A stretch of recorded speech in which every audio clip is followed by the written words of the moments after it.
Assalamualaikum warahmatullahi wabarakatuh.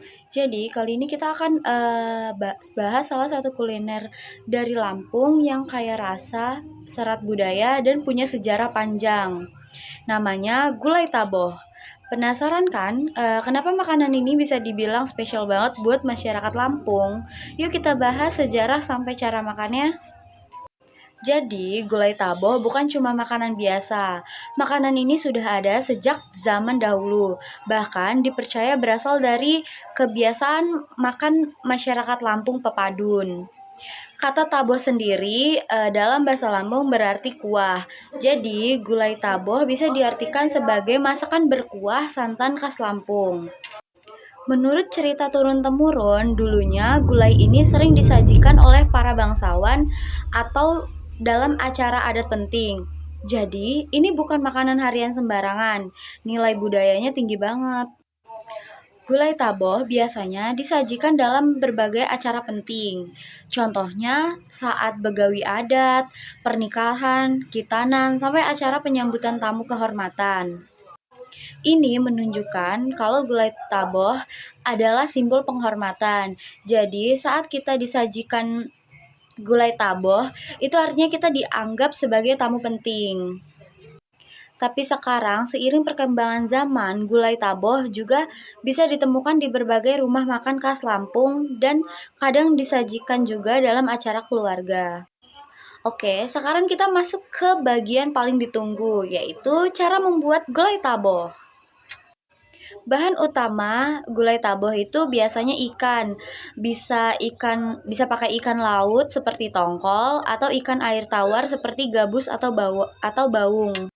Tetapi ada juga yang memakai udang. Terus bahan pendukung lainnya yang bikin khas adalah kacang-kacangan. Misalnya kacang hijau atau kacang tolo. Misalnya kacang hijau atau kacang polo. Ini beda banget dari gulai Padang yang biasanya cuma daging atau ayam. Yang gak kalah penting yaitu santan kental, karena itu yang bikin kuahnya gurih dan creamy. Dan tentu saja bumbu rempah seperti bawang merah, bawang putih, kunyit, jahe, lengkuas, serai, daun salam, dan daun jeruk. Semua ini ditumis sampai harum biar aromanya keluar maksimal. Untuk prosesnya, pertama, tumis bumbu halus sampai matang dan aromanya keluar. Kedua, masukkan santan dan aduk perlahan biar enggak pecah. Ketiga, lalu masukkan kacang-kacangan yang sudah direbus. Selanjutnya, tambahkan ikan yang sudah dibersihkan dan dimasak sampai empuk. Lalu koreksi rasa, pakai garam dan sedikit gula. Bisa juga tambah asam sunti kalau mau ada rasa asam-asamnya.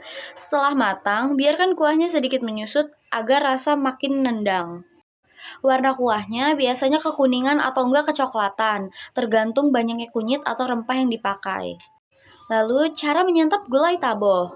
Gulai taboh paling enak disajikan selagi hangat, berbarengan dengan nasi putih panas.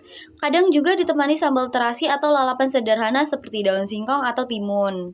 Tapi, yang bikin unik, gulai ini bukan makanan yang diburu karena pedasnya, tetapi karena aroma rempahnya yang dalam dan cita rasanya yang gurih lembut. Gulai taboh juga cocok buat yang suka kuah santan tapi pengen rasa yang beda dari gulai Sumatera lain. Ini lebih halus, lebih ringan tapi tetap berkarakter. Nah, itu tadi penjelasan lengkap tentang gulai taboh, mulai dari sejarah, kapan dimakan, sampai cara masaknya. Kalau kalian pernah coba makanan ini, share dong pengalaman kalian di kolom komentar. Atau kalau ada yang penasaran mau bikin sendiri, cobain resepnya di rumah ya. Jangan lupa like, comment, dan subscribe biar gak ketinggalan video lainnya tentang budaya dan kuliner Nusantara. Sampai jumpa di video berikutnya. Salam hangat dari Tanah Lampung.